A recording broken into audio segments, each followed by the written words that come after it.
কি গো গিন্নি, কোথায় গেলে? নাও নাও নাও গিন্নি, বাজারের থলিগুলো ধরো। বাবা, এত বাজার আজ তোমার হলো কি? একসাথে 5-6 দিনের বাজার করে নিয়ে এলাম। তাই এই কদিন ঘরে বসে শুধু খাবো আর ঘুমোবো।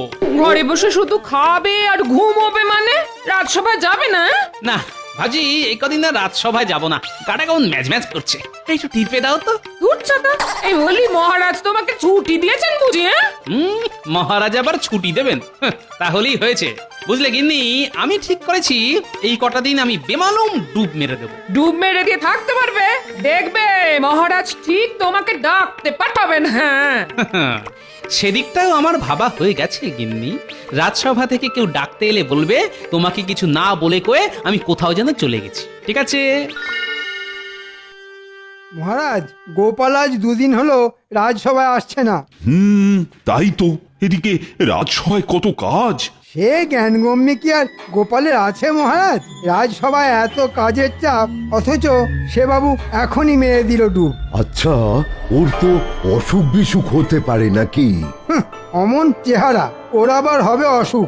মহারাজ, আমি বলে দিচ্ছি, গোপাল নিশ্চয়ই ঘরে বসে ছুটি খাচ্ছে। সেটা যদি করে থাকে তাহলে তো খুব অন্যায় করছেও। আচ্ছা, প্রয়োজনে আমি তো তোমাদের ছুটি ছাটা দিই, তাই নাকি? তা তো দেন মহারাজ। তবুও যখন তখন হুটহাট করে গোপাল ডুব মেরে বসে থাকে। না না মহারাজ, এসব একেবারে চলতে দেওয়া যায় না। তাহলে কি করতে বলো? এক্ষুনি রক্ষীকে ওর বাড়ি পাঠান, ওরা গিয়ে গোপালকে ধরে নিয়ে আসুক। না আসতে চাইলে একেবারে বেঁধে নিয়ে আসুক।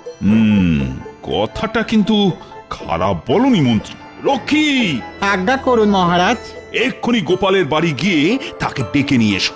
বলবে রাজসভায় খুব দরকার, তাই আমি তাকে ডেকে পাঠিয়েছি। যথা আজ্ঞা মহারাজ। আর যদি না আসতে চায় একেবারে বেঁধে নিয়ে আসবে। আচ্ছা মহারাজ। একেবারে শক্তপোক্ত করে বাঁধবে। গোপাল দাদা, ও গোপাল দাদা, বাড়ি আছো নাকি? থাকলে বেরিয়ে এসো। ব্যাস, রক্ষী এসে গেল। এবার গুচ্ছেন মিথ্যে কথা বলতে হবে। হ্যাঁ, এই, সে তো বাড়ি নেই। বাড়ি নেই?